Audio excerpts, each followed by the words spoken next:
Hello guys, welcome है आपका। देखिए, आज हम लोग देखेंगे।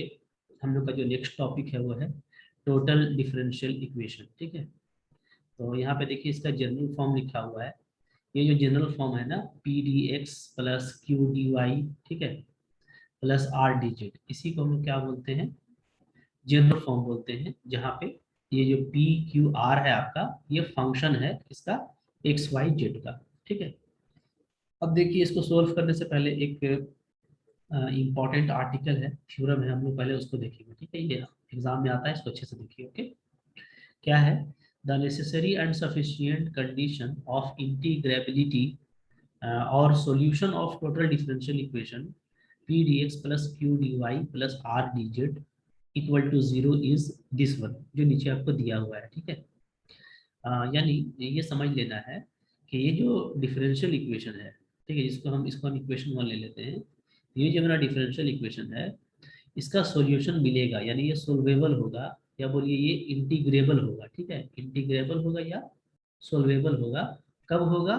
जब हमको ये जो रिलेशन नंबर टू दिया हुआ है ये हमको मिलेगा, ये जो रिलेशन टू है। ठीक है, अब देखिए इस रिलेशन को याद करना भी सिंपल है। कैसे याद करेंगे? ठीक है, जैसे देखिए आप जो है इसको ऐसे ले लीजिए। हाँ, जो है P यहाँ पे ले लेते हैं, यहाँ पे Q और यहाँ पे R, ऐसे। ठीक है, अगर हम इस फॉर्म में इसको लेते हैं, जैसे ये फॉर्म हो गया मेरा, ठीक है ना, ये मेरा है। Okay, clockwise. ये जो मेरा फॉर्म है, तो इसी से आपको लेना है। ठीक है, अब जैसे अगर हम लोग P को छोड़ दिए, तो यहाँ पे जैसे एक थोड़ा सा हम और इसको कर देते हैं। ठीक है, तो देखिए, ठीक है, इसको याद करने के लिए एक आप सर्कल बना लीजिए। ये जो रिलेशन टू है, क्योंकि ये हम लोगों के लिए इम्पोर्टेंट है, ठीक है, इसको याद रखना। तो इसके लिए एक सर्कल बना लीजिए, और सर्किल में जैसे मान लीजिए हम यहाँ पे ले लेते हैं P, यहाँ पे ले लेते हैं Q और यहाँ पे ले लेते हैं R। ठीक है, ओके। कौन सा पैटर्न है? सपोज कीजिए ये हम लोगों का क्लॉकवाइज पैटर्न है। तो P के साथ यहाँ पे X ले लीजिए, यहाँ पे ले लीजिए Y, और यहाँ पे ले लीजिए Z। ठीक है, तो जब आप P को छोड़ेंगे, जैसे यहाँ पे देखिए P है, जब आप P को जब आप लीजिएगा तो इसका कोएफिशिएंट क्या बनेगा? तो P को छोड़ देना है। तो हम लोगों को इसी वे में लेना है, पहले लेना है Q और फिर लेना है R। ठीक है, इसी साइकिल में। तो और फिर यहाँ पे क्रॉस कर देना है। क्रॉस कैसे करना है? यानी आपको जो है Z को लेना है Q के साथ में, ठीक है, ऐसे, और Y को लेना है R के साथ में, क्रॉस कर देना है। ठीक है, Z को Q के साथ में लीजिएगा और Y को R के साथ में। ठीक है, तो क्या बन जाएगा? तो बन जाएगा करली Q by curly Z minus curly R by curly Y, cross कर देना है। ठीक है, फिर उसके बाद जब आप Q को लेंगे, तो Q लेंगे तो फिर क्या करेंगे? हम लोग Q को छोड़ देंगे, तो फिर इसी पैटर्न में क्या आएगा? पहले R आएगा और फिर P आएगा, RP। ठीक है, तो अब इसको क्रॉस करना है, तो X को R के साथ में, Z को P के साथ में। ठीक है, इसी तरीके से R को लेंगे, R को जब लेंगे तो छोड़ देंगे, तो फिर P और Q आएगा ऑर्डर से। ठीक है, और एक्स वाई को क्रॉस कर देंगे तो पी वाई और क्यू एक्स, इस तरीके से ये आप सिंपली याद रख सकते हैं। ठीक है, ओके। अच्छा, अब देखिए, तो हम लोगों को ये प्रूफ करना है कि ये मेरा जो डिफरेंशियल इक्वेशन वन है, ये इंटीग्रेबल होगा, यानी सोल्वेबल होगा। कब? जब ये कंडीशन होल्ड करेगा। ठीक है, नंबर टू वाला। तो आइए इसका हम लोग प्रूफ देखते हैं। तो ठीक है, आइए प्रूफ देखेंगे, करेंगे भी इसको। ओके, चलिए, ठीक है। देखिए, सब हम लोग जब प्रूफ करेंगे तो सबसे पहले ये सपोज कर लेते हैं, ठीक है, कि ये जो हमारा गिवन है, okay, p D x plus Q D Y plus R D z, ये जो टोटल डिफरेंशियल इक्वेशन है, सपोज करते हैं कि इसका सॉल्यूशन है, हैज अ सॉल्यूशन, इसका एक सॉल्यूशन है। ठीक है, अच्छा, उसको हम लोग इक्वेशन वन लिए हैं, तो यहाँ पे भी आप इसको यहाँ पे इक्वेशन वन भी रखिए। ठीक है, this is your equation one. ठीक है, ओके। अच्छा, let phi x Y Z equal to c is a solution. अब कोई भी डिफरेंशियल इक्वेशन है, जब उसको आप सोल्व करेंगे तो उसका इंटीग्रेशन करेंगे, तो आपको क्या मिलेगा? एक्स वाई जेड में कोई रिलेशन मिलेगा। ठीक है, और एक आपको कोई ना कोई कांस्टेंट पैरामीटर मिलता है सी। इस तरह का हमको सपोज कीजिए कोई रिलेशन मिल गया, five x Y Z equal to C. ठीक है, ओके। अच्छा, अगर ये सॉल्यूशन है तो क्या होगा? तो अब हम लोग इस सॉल्यूशन से फिर से डिफरेंशियल इक्वेशन जनरेट करते हैं, ठीक है। जब आप इसको डिफरेंशिएट करेंगे, डिफाई निकालेंगे, तो क्या हो जाएगा, वो जीरो हो जाएगा, क्योंकि इधर आपका कांस्टेंट पैरामीटर सी है, ठीक है। अच्छा, अब डिफाई को हम लोग कैसे लिख सकते हैं, तो हम लोग ये जानते हैं कि किसी भी फंक्शन को अगर वो एक्स वाई जेड का फंक्शन है तो उसका डिफरेंशिएशन इस तरीके से लिखा जा सकता है, curly five by curly x D X, curly five by curly Y D Y, curly five by curly Z D Z, ठीक है, इक्वल टू जीरो। ये मेरा नया डिफरेंशियल इक्वेशन आ गया। अब आप देखिए बढ़िया से, ठीक है, इसको मैं थ्री ले लेता हूँ, चूंकि टू मैंने रिलेशन को लिया है। तो अब देखिए, इक्वेशन वन का सॉल्यूशन हुआ ये आपका रिलेशन, ठीक है, और इस रिलेशन को डिफरेंशिएशन करने से फिर हमको थ्री मिल गया। तो अब आप समझिए, वन का सॉल्यूशन ये है, ये जो हमारा कर्व है सो, ठीक है, और फिर इसका डिफरेंशियल इक्वेशन ये थ्री है। तो जाहिर सी बात है कि वन और थ्री क्या होगा, इसका मतलब वन और थ्री वो आइडेंटिकल इक्वेशन होंगे, ठीक है। वन से हमको ये सॉल्यूशन मिलता है और इसी सॉल्यूशन से हमको ये डिफरेंशियल इक्वेशन मिलता है, तो हम क्या लिखेंगे, तो दोनों आपका क्या है, आइडेंटिकल है, ओके। तो हम लोग लिखेंगे देयरफॉर, ये क्लियरली कर देते हैं यहाँ पे, है ना, क्लियरली जो इक्वेशन वन है और जो मेरा इक्वेशन थ्री आया, ये क्या होगा, ये होगा आइडेंटिकल, आर आइडेंटिकल, ठीक है, ये आपका आइडेंटिकल है। अगर आइडेंटिकल है तो क्या होगा, तो इस केस में हम दोनों को कंपेयर कर सकते हैं, इक्वेट कर सकते हैं कोएफिशिएंट, ठीक है। तो कोएफिशिएंट को जब आप इक्वेट कीजिएगा तो आप क्या पाइएगा, देखिए यहाँ पे जो dx का कोएफिशिएंट है p है, और यहाँ पे dx का कोएफिशिएंट क्या है, curly five by curly x, ठीक है। तो क्या होगा, p और करली फाइव बाई करली एक्स आपस में प्रोपोर्शनल आ जाएगा, ठीक है। तो हम यहाँ पे क्या लिखेंगे, comparing comparing one and three, तो वन और थ्री को हम लोग कंपेयर करेंगे तो हम लोग क्या पाएंगे, वी गेट, हम लोग पाएंगे कि जो p है और करली फाइव बाई करली एक्स है ये आपस में प्रोपोर्शनल है। क्या पाएंगे, curly five by curly x is equal to, ठीक है, म्यू पी लिख देता हूँ, या के पी भी लिख सकते हैं, कोई भी ये लिख सकते हैं, ठीक है। इसी तरीके से curly five by curly y is equal to क्या आ जाएगा, म्यू क्यू, ठीक है, एंड और करली फाइव बाई करली जेड ये क्या आ जाएगा, ये आपका आ जाएगा म्यू आर, ठीक है ना। इक्वेट करने आप जानते हैं, तो आप इक्वेट करेंगे तो जो भी कोएफिशिएंट है वो आपस में प्रोपोर्शनल हो जाएगा, ठीक है, ओके। तो इस तरीके से हम वो लिख सकते हैं। अच्छा, अब देखिए इसके बाद हम इसको कैसे आगे बढ़ाएंगे, ठीक है। देखिए नेक्स्ट, नाउ, अच्छा, वी नो दैट,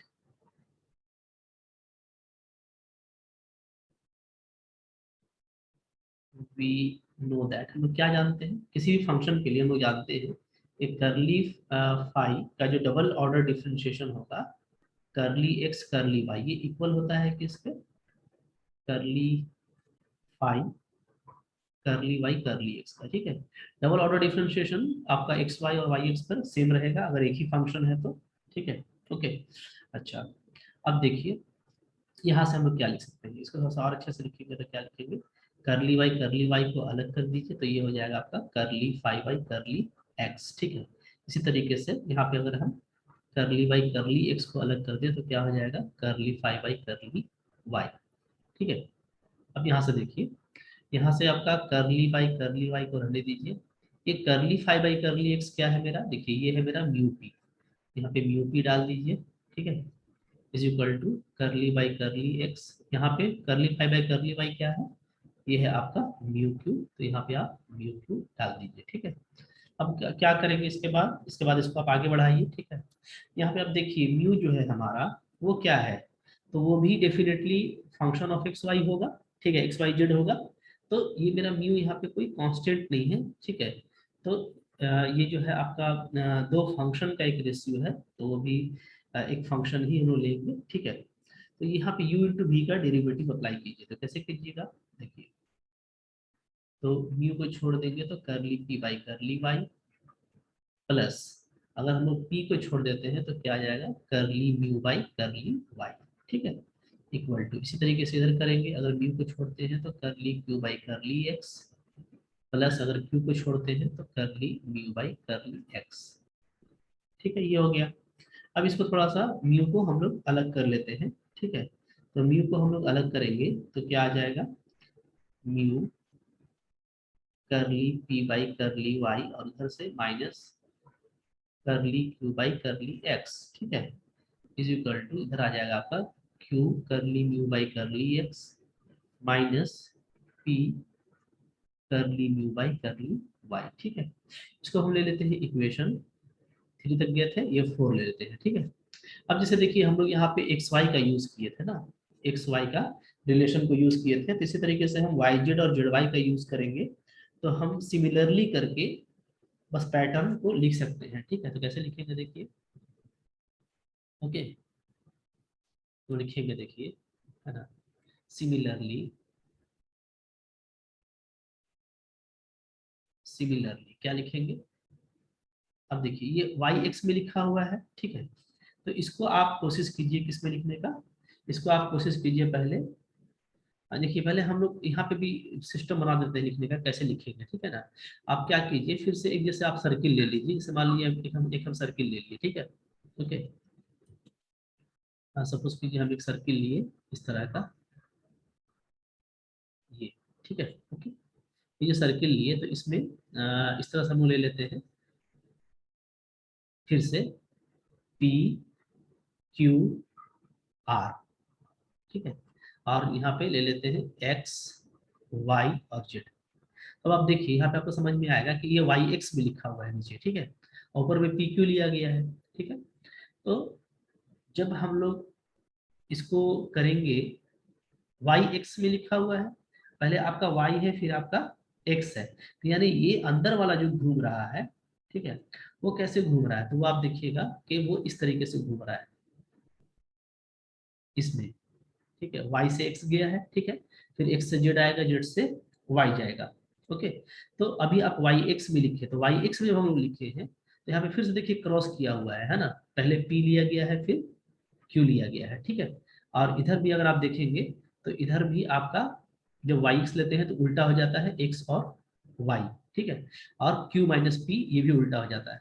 तो सिंपल सा बात है, अगर हम यहाँ पे लिखते हैं क्या, करली, अगर हम एक्स जेड लेते हैं, ठीक है, तो अगर हम एक्स जेड लेंगे तो एक्स जेड लेंगे तो क्या आएगा, एक्स जेड लेंगे फिर क्या लेंगे, फिर लेंगे हम जेड वाई, जेड से वाई। ठीक है, तो अगर हम एक्स जेड लेते हैं तो एक्स जेड लेंगे तो क्या लेंगे, आप देखिएगा तो पी आर लिया जाएगा।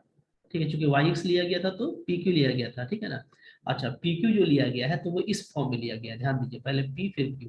तो अभी उल्टा चल रहा है, पी क्यू हमारा इस पैटर्न पे चलेगा और इसके उल्टा पैटर्न पे एक्स वाई जेड चलेगा। ठीक है, तो जब हम एक्स जेड लेंगे, ध्यान दीजिएगा नीचे में, तो एक्स जेड लेने से मेरा ये क्यू हट जाएगा, तो हमको पी और आर लेना होगा। ठीक है, तो पी और आर लेने के लिए हमको क्या लेंगे, आर पी, तो क्या लिखेंगे, करली आर बाई करली एक्स।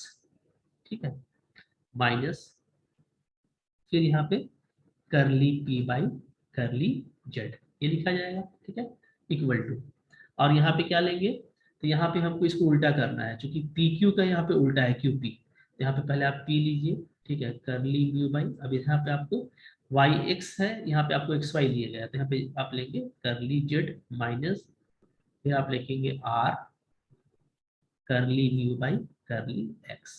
ठीक है, समझ में आ रहा है आपको सिमिट्री। तो 4 का सिमिट्री देख करके हम लोग इसको लिखे हैं इक्वेशन 5। अब ये किसके लिए आया है, तो आप इसको लिखेंगे कि ये आया है फॉर, ठीक है, जैसे ऊपर में हम लोग लिए थे डबल ऑर्डर डिफरेंशिएशन, तो यहाँ पे हम लोग किसके लिए लेंगे, तो यहाँ पे हम लोग लेंगे वाई जेड के लिए, तो curly five by Y Z equal to curly square five by Z Y, इसके लिए। ठीक है, ओके, इसी तरीके से एंड, फिर क्या आ जाएगा, फिर म्यू को लिखिए रखिए। अब हम लोग का क्या बच गया है नीचे में, हम लोग का इस सेंस में बच गया है जेड वाई। ठीक है, तो जेड वाई को लेंगे तो फिर से क्रॉस कीजिएगा, तो डेल्टा क्यू बाई आपका आएगा डेल्टा जेड माइनस फिर delta r by delta y. ठीक है, इज इक्वल टू, यहाँ पे उल्टा हो जाता है, पहले आर आएगा, r delta mu by delta y minus फिर आएगा q delta curly mu by curly Z. ये हमको मिलेगा इक्वेशन 6। और ये किसके लिए मिलेगा, ये हमको मिलेगा फॉर करली 5i। अब किसको लिए है, जेड वाई को लिए है। अच्छा ऊपर में ये मिस्टेक कर दी, यहाँ पे हम लोग एक्स जेड लिए थे ना, लिखने में थोड़ा मिस्टेक हो गया। यहाँ पे क्या लिखेंगे, एक्स जेड। ठीक है, क्या लिखेंगे, करली एक्स करली जेड, करली जेड करली एक्स, इसके लिए मिलेगा। ठीक है, और ये जो हमको मिल रहा है, ये हमको मिल रहा है जेड वाई के लिए, तो curly y curly z is equal to curly z curly y, ये। ठीक है, इसके लिए ये मिलेगा। तो हमको 4 5 6 एक जैसा मिल रहा है, तो हम लोग क्या करेंगे, इन तीनों को अब ऐड करेंगे। तो किस तरीके से ऐड करेंगे, हमको जो प्रूफ करना है उसके हिसाब से। ठीक है, ओके। तो अब देखिए, आपको जो प्रूफ करना है उसमें आप देखिए, आप देखेंगे कि हमको जो प्रूफ करना है उसमें करली क्यू आर, ये जो टर्म है, ठीक है, ये जो टर्म है इसमें मल्टीप्लाई किया गया है पी से। ठीक है, इसके आगे पी है तो इसमें हम लोग पी से मल्टीप्लाई करेंगे। ठीक है ना। अच्छा, ये जो है आपका आरपी वाला, तो इसमें आपका मल्टीप्लाई किया हुआ है क्यू से, तो इसमें हम लोग क्यू से मल्टीप्लाई करेंगे। और ऊपर वाला जो पी एक्स है, इसमें मल्टीपल, इसका जो कोएफिशिएंट है वो आर है, तो इसको हम लोग आर से मल्टीप्लाई करेंगे। ठीक है, तो ऐसे हम लोग लिख देंगे यहाँ पे। एक लाइन आप डाल सकते हैं इस तरीके से, क्योंकि हम लोग सब 4 5 6 को ऐड कर रहे हैं। ठीक है, तो एडिंग एडिंग एवं इक्वेशंस। ठीक है, ये जो इक्वेशन है इसको हम ऐड कर रहे हैं कैसे, एज देखिए, तो आर गुना 4, 4 को आर से मल्टीप्लाई कर रहे हैं, प्लस फिर क्या कर रहे हैं, क्यू गुना 5, 5 को आर से मल्टीप्लाई कर रहे हैं, प्लस पी गुना 6, पी को 6 से मल्टीप्लाई कर रहे हैं। वी गेट, हम लोगों को क्या मिलेगा, अब आप देखिए हम लोगों को क्या मिलेगा। ठीक है, जो प्रूफ करना है वो यहाँ से आपको मिल जाएगा। देखिए, या तो म्यू तो आपका कॉमन निकल जाएगा। ठीक है ना, तो म्यू को हम लोग कॉमन ले लेते हैं, म्यू। चलिए अब इधर लिखना शुरू कीजिए, P curly Q by curly Z minus curly are by curly Y plus Q curly are by curly x minus curly P by curly Z plus R curly P by curly Y minus curly Q by curly X, इधर आ गया ये। ठीक है, हम लोग नीचे से लिखना शुरू किए उल्टा से ना, पहले पी गुना ये, फिर क्यू गुना वो, फिर आर गुना वो। ठीक है, नीचे से ऊपर की तरफ जोड़े हैं तो ये हमारा आ गया। ठीक है, अब जैसे ऊपर हम लोगों का आया है, तो वैसे ही हम लोग इधर नीचे भी देखेंगे क्या आता है। ठीक है, equal to this equal to, अब इधर देखिए, ये जो है हमारा वो क्या आ जाएगा, तो आप देखेंगे ना, तो आप बस लिखते जाएं, आपका काम हो जाएगा। जैसे हमारा आएगा पी आर, ठीक है, curly mu by curly Y minus फिर p q curly mu by curly Z. ठीक है, फिर मैं नीचे शुरू कर रहा हूँ, प्लस फिर सेकंड वाला जाइए, सेकंड ये जो इक्वेशन 5 है उसमें क्यू से मल्टीप्लाई कीजिए, सो P q curly mu by curly Z minus Q R करली म्यू बाई करली एक्स। फिर लास्ट वाला सबसे ऊपर वाला भी जाइए, आर से मल्टीप्लाई कीजिए, सो क्यू आर करली mu by curly x minus P R करली म्यू बाई करली वाई। ठीक है, अब हम लोग देखेंगे तो हमको दिखेगा कि ये पी आर, ठीक है, और ये पी आर, ये दोनों सेम है। ठीक है, पूरा टर्म हट जा रहा है, ये पी क्यू और ये पी क्यू पूरा हट जा रहा है, ये क्यू आर और ये क्यू आर पूरा हट जा रहा है। तो आपका ये जो पूरा इक्वेशन है, ये क्या आ जा रहा है, ये आ जा रहा है इक्वल टू जीरो, यही पे आप लिख दीजिएगा। ठीक है, अब फिर म्यू को भी हटा सकते हैं, तो म्यू को भी आप हटा देंगे तो हम लोगों को फाइनली मिल जाएगा। ठीक है, 10, हम लोग क्या लिख सकते हैं, 10। ठीक है, ये जो पूरा इक्वेशन है मेरा, ठीक है, ये जो पूरा इक्वेशन है ये वाला, ये हमको पूरा मिल जा रहा है, ये वाला पूरा इक्वेशन हमको मिल जा रहा है। ठीक है, ओके, तो इसको हम लोग फिर से यहाँ पे लिख देते हैं 10 करके। ठीक है, ओके,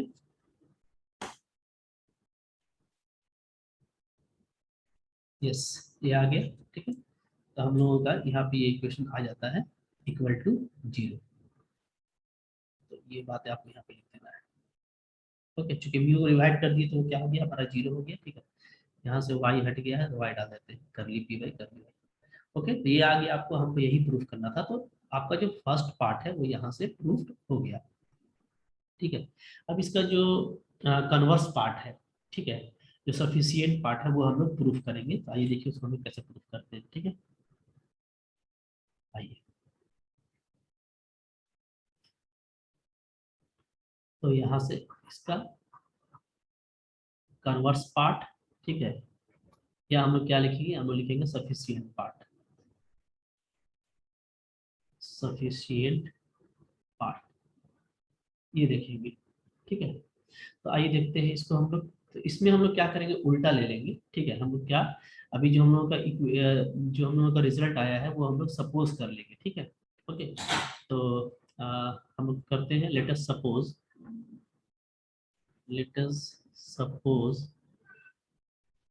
द रिलेशन, ठीक है, between p q and are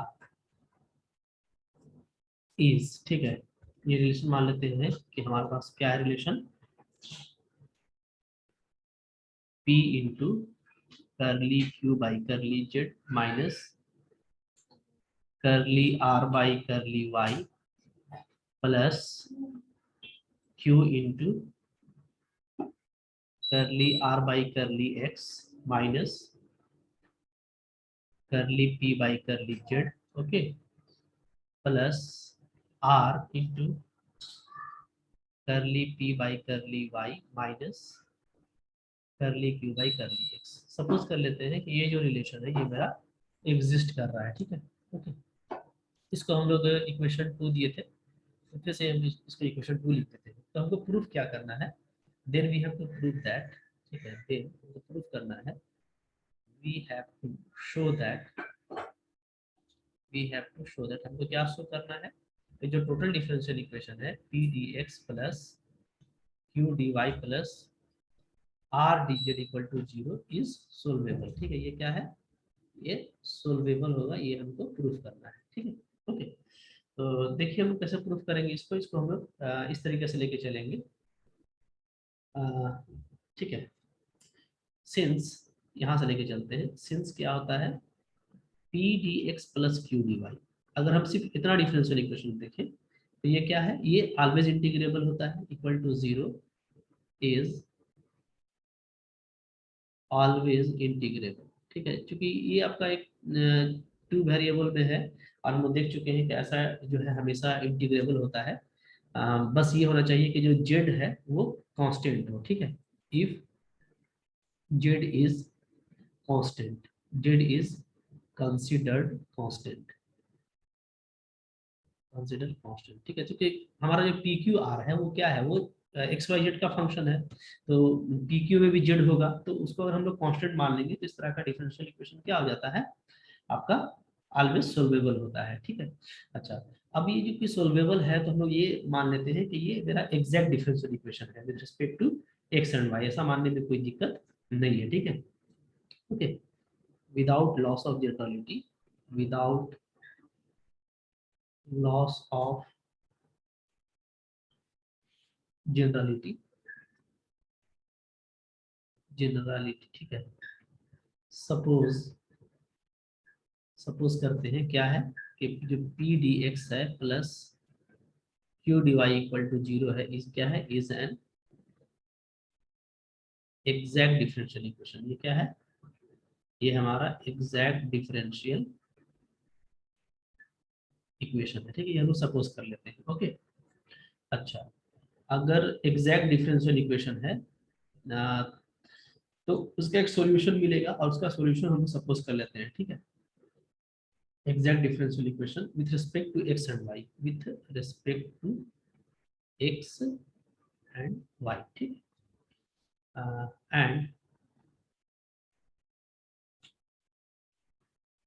and the solution of solution of p D x plus Q D y equal to 0, ठीक है, considering z as constant, z को कांस्टेंट मानने के बाद, ठीक है, इसका जो डिफरेंशियल इक्वेशन, ये जो डिफरेंशियल इक्वेशन है P D x plus Q D y equal to 0, suppose करते हैं इसका सॉल्यूशन आ जाता है इज, ठीक है, क्या आ जाता है, फाई एक्स वाई जेड, ठीक है, plus phi z equal to 0। जैसे पिछले बार किए थे वैसे ही इसका कोई ना कोई सॉल्यूशन होगा। तो सपोज करते हैं इसका सॉल्यूशन जो है एफ एक्स वाई जेड है, और यहाँ पे जो आर्बिट्ररी कांस्टेंट सी है ना, तो सी को हम लोग फाई जेड लिखे हैं, क्योंकि हम लोग जेड को क्या माने हैं, कांस्टेंट माने हैं, ठीक है। तो पूरा जो जेड के टर्म में जो भी फंक्शन आएगा उसको हम लोग सी, तो सी को वापस हम फाई जेड लिख दे रहे हैं।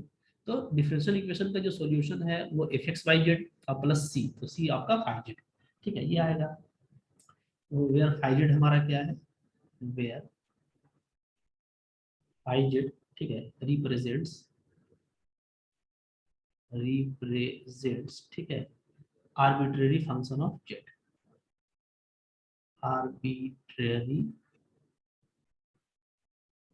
फंक्शन ऑफ जेड, ठीक है, ये जेड का कोई भी फंक्शन हो सकता है। क्लियर है? अच्छा, अब देखिए इसको मैं ले लेता हूँ इक्वेशन, इक्वेशन ले लेता हूँ, कहाँ तक हम लोग इक्वेशन लिए थे, ठीक है, ऊपर में शायद 5 6 तक ले चुके थे ना, इसलिए मैं इसको इक्वेशन 7 ले लेता हूँ, ठीक है, इक्वेशन 7, ये 7वां इक्वेशन है, ओके। तो अगर ये 7 इक्वेशन है तो हम लोग अब देखिए ये मेरा सॉल्यूशन आ गया, ये जो मेरा सॉल्यूशन आया है, ठीक है, हम लोग इससे फिर से डिफरेंशियल इक्वेशन को क्रिएट करेंगे, ठीक है। तो अब हम लोग क्या लिख सकते हैं, डिफरेंशिएटिंग डिफरेंशिएटिंग डिफरेंशिएटिंग 7, ठीक है, वी गेट क्या पाएंगे, तो देखिए इसको हम ऐसे लिख सकते हैं, करली F by curly x D x plus, कोई भी फंक्शन को ऐसे लिखा जा सकता है, अगर एक्स वाई का फंक्शन है तो एक्स वाई जेड का d Y plus curly F by curly Z D Z, ठीक है, ये हो गया, प्लस फाई क्या करेंगे तो क्या आ जाएगा, फाई डैश जेड आ जाएगा, डी जेड इक्वल टू 0, ये आ जाएगा, ठीक है। अच्छा, अब देखिए क्योंकि हम ये जो है, पहले आप समझ लीजिए एक बात को, ठीक है, कि फिर से हम लोग वही बात करेंगे। अ, ये जो इक्वेशन है, इस इक्वेशन को देखिए, इस इक्वेशन को कोई मैंने नाम दिया नहीं, इसको मैं 7 ले लेता हूँ, ठीक है, ये मान लेते हैं 7 है, इसको 8 कर लेते हैं, और इसको 9, ठीक है, तो ये हो गया मेरा इक्वेशन 8 और ये मेरा हो गया इक्वेशन 9, ठीक है। तो यहाँ पे भी हम लोग कर लेंगे इक्वेशन 8, ठीक है ना। अच्छा, अब देखिए फिर से वही बात है कि 7 का जो सॉल्यूशन है वो 8 है, 7 का सॉल्यूशन कौन है, 8 है, 7 का सॉल्यूशन 8। अब फिर जब हम 8 से डिफरेंशियल इक्वेशन क्रिएट करते हैं तो क्या आता है, 9 आता है। तो डिफरेंशियल इक्वेशन से सॉल्यूशन, और सॉल्यूशन से फिर डिफरेंशियल इक्वेशन, ठीक है, ये डिफरेंशियल इक्वेशन है आपका 7, सॉल्यूशन मिला 8, और फिर से डिफरेंशियल इक्वेशन मिला हमको 9।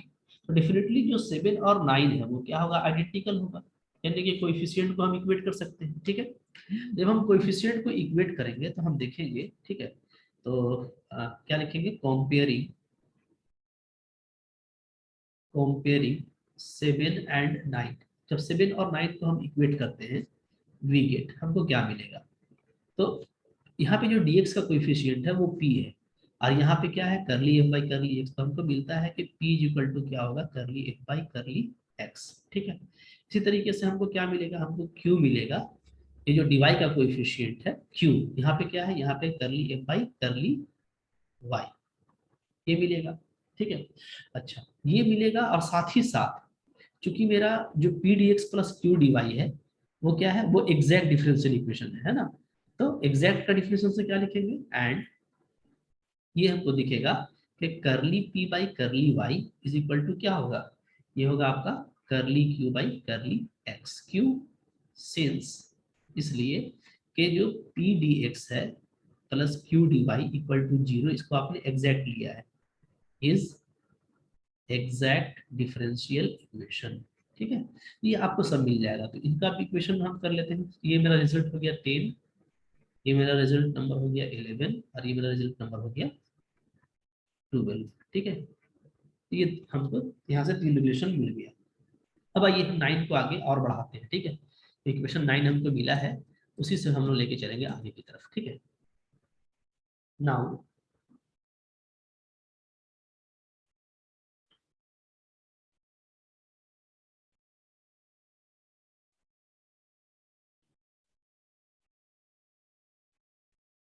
नाउ ठीक है, जो इक्वेशन 9 है उसको हम लिखेंगे। ठीक है, ये हम ऐसे लिख सकते हैं, नाउ टेकिंग इक्वेशन 9, इक्वेशन 9, ठीक है, we may write, we may write, क्योंकि ये किसका सॉल्यूशन है, ये जो सॉल्यूशन है वो है आपका p D x plus Q D Y plus R D Z equal to 0 का। ठीक है, इन दी फॉर्म ऑफ, तो इसी का जो सॉल्यूशन है वो आ रहा है इन दी फॉर्म ऑफ इसी का जो नया जो डिफरेंशियल इक्वेशन है। ठीक है, वो क्या है, वो है इक्वेशन 9। तो हम इसको लिखेंगे इन दी फॉर्म ऑफ, ठीक है, curly F by curly x D x plus curly F by curly Y D Y plus curly F by curly Z D Z. ठीक है, plus r minus curly F by curly Z D Z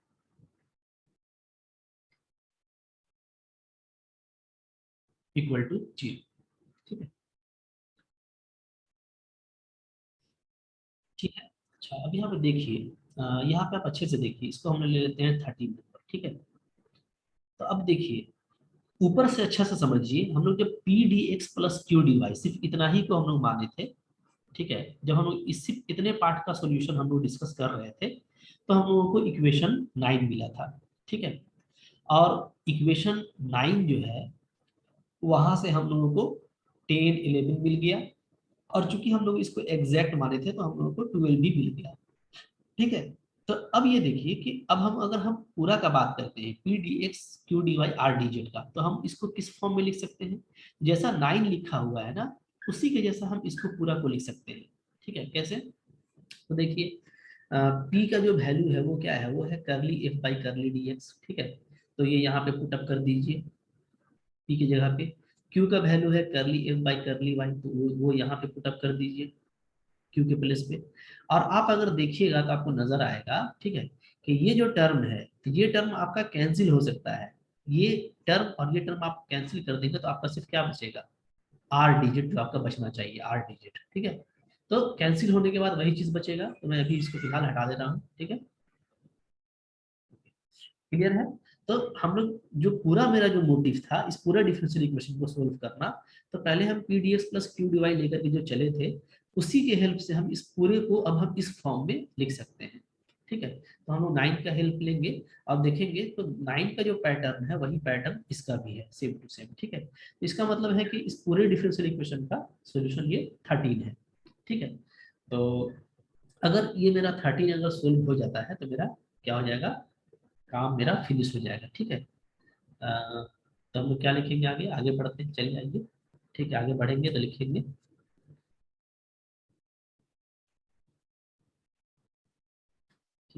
10 in order to proof sufficient part. ठीक है, sufficient part, it is enough to show that, to show that क्या, 13 has a solution, है ना। ये जो equation 13 हमको मिला है, अगर इसका सॉल्यूशन मिल जाता है, इसका मतलब क्या है कि हमको इसका सॉल्यूशन मिल गया और कहानी खत्म हो जाएगा, ठीक है। नाउ अब देखिए 13 कैन बी राइट, ये जो इक्वेशन 13 है इसको हम कैसे लिख सकते हैं, तो इसको हम लिख सकते हैं, इस पूरे को लिख सकते हैं, आप सिंपली पता है क्या लिख सकते हैं, आप लिख सकते हैं इसको डी एफ, ठीक है, प्लस यहाँ पे जो बचा उसको लिखिए R minus curly F by curly Z और into D Z equal to 0, ये मिल गया, ठीक है। इसको कर देते हैं हम लोग इक्वेशन नंबर 14। अब देखिए अभी बताइए कि जो इक्वेशन 14 है ये सोल्वेबल कब होगा, तो ये सोल्वेबल होगा, देखिए बात समझिए अच्छे से, ठीक है। इसको कब सोल्व कर पाएंगे, जब ये जो मेरा फंक्शन, ये जो मेरा टर्म है, ये पूरा, ये जो मेरा पूरा टर्म है, ठीक है, आर माइनस करली ए बाई करली जेड, अगर ये हमको सिर्फ मिलता है फंक्शन ऑफ एफ जेड, ठीक है, क्योंकि देखिए यहाँ पे आपका डी एफ है, यहाँ पे आपका डी जेड है, तो अगर हमको ये फंक्शन ऑफ एफ जेड मिल जाता है तो हम जनरली क्या है, सिंपल सेपरेशन करके हम इस डिफरेंशियल इक्वेशन को सोल्व कर सकते हैं, ठीक है। तो हम यहाँ पे लिखेंगे क्या, इक्वेशन 14 इज सोल्वेबल कब, इफ, जब क्या होगा, जो आर माइनस आपका if r minus curly F by curly z क्या हो, is some function of, is some function of f and z, ठीक है, से साई एम जेड, ठीक है। अगर ये इस तरह का कोई फंक्शन हो जाता है एफ जेड का, तो ये क्या हो जाएगा आपका, सोल्वेबल हो जाएगा, ठीक है ना। ओके, इसको आप हटा दीजिए, इसका जरूरत नहीं है। ओके ओके, तो अगर ये हो जाता है, अब ये देखिए ये कब होगा, ठीक है, अगर ये एफ और जेड का फंक्शन हो जाता है आपका are minus curly F by curly Z, ठीक है, तब हम लोग, ठीक है, इसको तब सोल्व कर पाएंगे जब क्या हो, जब मेरे पास में, ठीक है, ये जो फंक्शन हमको मिल रहा है इसमें एक्स और वाई नहीं होना चाहिए, ये बात ध्यान रखिएगा, ठीक है ना। अगर एक्स और वाई हुआ तो क्या हो जाएगा, एक्स और वाई भी अगर हो गया तो फिर आपको सोल्व करने में दिक्कत होगा, सिर्फ एफ और जेड के फंक्शन होना चाहिए, ठीक है। तो क्या लिखेंगे, दैट इज, ऐसे लिखेंगे हम लोग, ठीक है, दैट इज 14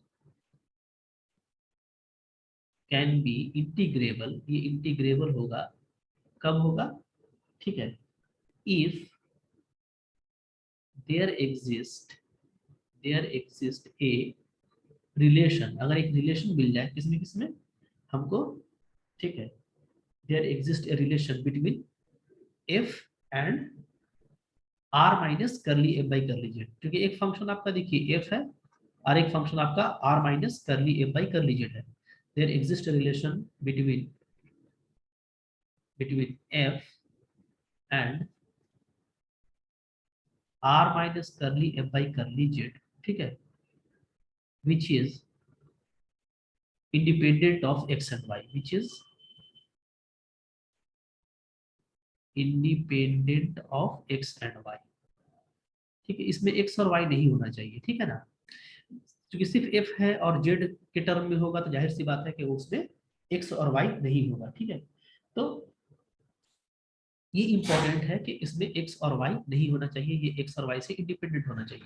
तो x और y से इंडिपेंडेंट कब होगा, जब आप जैकोबियन फाइंड आउट करेंगे ना x और y के रिस्पेक्ट में, x और r minus curly F by curly z का, तो ये जैकोबियन आपको 0 होगा, ठीक है। तो ये आप रिजल्ट आपको पहले से पता है कि कब हमको इंडिपेंडेंट फंक्शन मिलेगा, दैट इज, हम क्या लिखेंगे, दैट इज जैकोबियन ले लेते हैं, जैकोबियन ऑफ, ठीक है, f and are minus curly F by curly Z, ये दोनों फंक्शन का जैकोबियन इसके रिस्पेक्ट में, ठीक है। तो ये आपका एक्स और वाई के रिस्पेक्ट में, ठीक है, तो ये आपको होना चाहिए 0। जैकोबियन कैसे निकालते हैं, तो इसको लेंगे करली एफ बाई करली, ठीक है, एफ बाई करली एक्स लिख देंगे, ओके।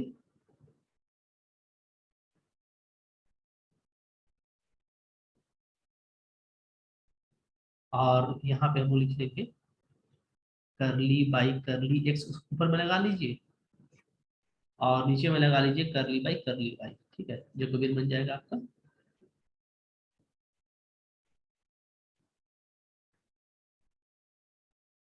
ठीक है, curly F by curly Y और curly by curly y r minus curly F by curly Z. ठीक है, जैकोबियन के बारे में हम लोग पढ़ चुके हैं कि अगर ये जैकोबियन, ये डिटर्मिनेंट वैल्यू अगर क्या हो जाता है, जीरो हो जाता है, तो इसका मतलब है कि ये जो दोनों फंक्शन है एफ और ये R minus curly F by curly Z, ये independent of X and Y होगा। ठीक है, इस डिटर्मिनेंट वैल्यू को अगर हम लोग सोल्व करेंगे, क्रॉस कर देते हैं, ठीक है, तो क्रॉस करने पे क्या आएगा, देखिए ये क्रॉस कर दीजिएगा तो यहाँ से आपका आ जाएगा करली एफ बाई करली एक्स, ठीक है,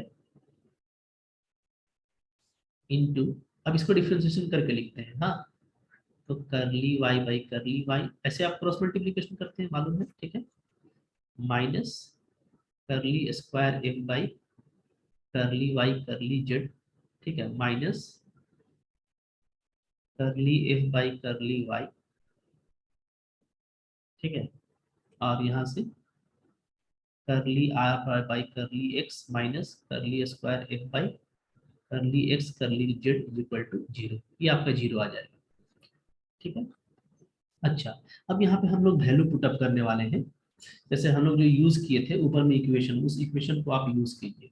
ठीक है, कौन सा इक्वेशन होगा, तो देखिए हम लोग उस इक्वेशन को हम लोग यहाँ पे यूज करेंगे। ओके, तो अब देखिए, जैसे from above equation, from above equations, कौन कौन से इक्वेशंस थे, जाकर के उसको एक बार देख लेते हैं। जहाँ पे करली एफ बाई करली एक्स वगैरह हम लोगों को मिला था, ठीक है, तो आप देखेंगे तो आपको नजर आएगा, कहाँ पे था जी, ये इक्वेशन 10, 11 और 12, इसका यूज कीजिए। ठीक है, आइए इसका यूज करते हैं 10, 11 और 12 का। थोड़ा समझने वाला है, इसे थोड़ा सा आप आराम से समझिए। क्या है इसको, अच्छा ऊपर कहाँ तक इक्वेशन पहुंचा ये भी देख लीजिए। ऊपर पहुंचा है इक्वेशन आपका 14 तक, ठीक है, चलिए ये हो गया हम लोगों का 15। ठीक है, फ्रॉम एबव इक्वेशंस 10, 11, 12 क्या है, देखिए तो P जो है आपका वो है curly F by curly x, ठीक है, Q क्या है, वो है आपका curly F by curly y. Okay, ये है। अच्छा, अब देखिए करली स्क्वायर एफ बाई, अगर हम लोग करली वाई करली जेड का बात करें तो क्या लिख सकते हैं, इसको लिख सकते हैं आप करली बाई करली जेड करली एफ बाई करली वाई, यानी करली एफ बाई करली वाई तो क्यू है, ये आपका हो जा रहा है करली क्यू बाई करली जेड। ठीक है, इसी तरीके से एस एल वाई कर देता हूँ सिमिलरली, करली square f by curly x curly Z. ठीक है, इसमें अगर आप करली जो है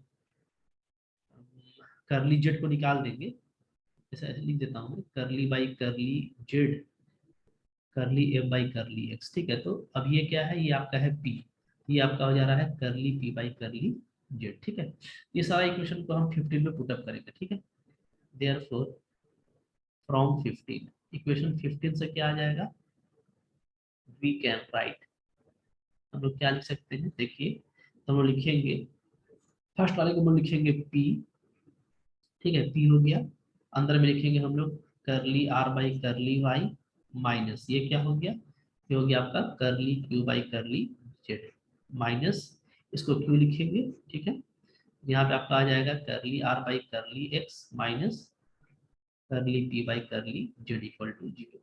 अब देखिए ये जो इक्वेशन 15 था मेरा, वो इक्वेशन 16 में कन्वर्ट हो गया। ठीक है, सारा वैल्यू को हम लोग यहाँ पे पुटअप कर दिए। ओके, तो इसको और देखिए, इसको थोड़ा सा और हम अरेंज करके लिख देते हैं, क्योंकि अब हम लोग का काम यहाँ से फिनिश हो जाएगा। ठीक है, तो इसको देखिए हम लोग ऐसे लिख सकते हैं, दिस इम्प्लाइज इक्वल टू, जैसे अगर मैं इसको स्वाइप कर दूं तो पहले करली क्यू बाई करली जेड आ जाएगा, माइनस फिर आ जाएगा curly are by curly Y. ठीक है, और माइनस कॉमन निकल जाएगा, फिर यहाँ भी करेंगे तो प्लस क्यू हो जाएगा, और ये आ जाएगा आपका curly are by curly x minus curly P by curly. तो क्या किया हमने, मैंने आपने देख लिया, यहाँ से हम लिए हैं माइनस को कॉमन, ठीक है, यहाँ से, और ये माइनस था तो इसको भी कॉमन ले लेंगे तो ये प्लस हो जाएगा और ये आपका पलट जाएगा। ठीक है, अच्छा, अब आप देखिए कि ये आपको जो p का कोएफिशिएंट है वो आपको मिल गया है। इसी तरीके से आपको q का कोएफिशिएंट भी आपको मिल गया है, ठीक है। तो इसको हम एक थोड़ा सा और आगे बढ़ा सकते हैं। कैसे? हम इसको लिख सकते हैं विच वी कैन राइट, क्या लिख सकते हैं देखिए, तो थोड़ा सा और आगे बढ़ाइए, p into curly q by curly z minus curly r by curly y plus q into curly r by curly x minus curly p by curly z plus r into curly p by curly x minus curly q by curly, sorry यहाँ पे पहले y होगा, curly p by curly y minus curly q by curly x equal to 0, ठीक है। ऐसा कर सकते हैं। कैसे, क्यों कर सकते हैं? तो आप देखिएगा कि चूंकि हम लोग देखे थे कि करली p बाई करली y और करली q बाई करली x ये बराबर है, ठीक है। तो चूंकि ये बराबर है, सिंस क्या है, p चूंकि मेरा क्या था, आप देखिएगा ऊपर का रिजल्ट में, तो करली p बाई करली y ये इक्वल था करली q बाई करली x के, क्योंकि आपका एग्जैक्ट डिफरेंशियल इक्वेशन था। तो एग्जैक्ट डिफरेंशियल होने के नाते ये रिलेशन था। तो ये अगर माइनस करेंगे तो ये वैल्यू जीरो होगा, तो हम कहीं पर भी जीरो से मल्टीप्लाई कर सकते हैं, तो इसलिए हम r इंटू जीरो कर दिए, ठीक है। ये तो आपका सेम आ गया यहाँ पे, ये भी आपका सेम आ गया यहाँ पे, और यहाँ पे r इंटू जीरो, तो जीरो का वैल्यू डाल दिए। तो अब मेरा ये इक्वेशन 18 आ गया। तो आप देखिएगा कि ये जो इक्वेशन है और जो हम लोग शुरू में सपोज किए थे वो दोनों हमारा सेम आ गया है, यानी कि हम लोग का सॉल्यूशन एग्जिस्ट कर गया है, ठीक है। हम लोग क्या लिखेंगे, वो लिखेंगे, ठीक है, this equation is same as our supposition,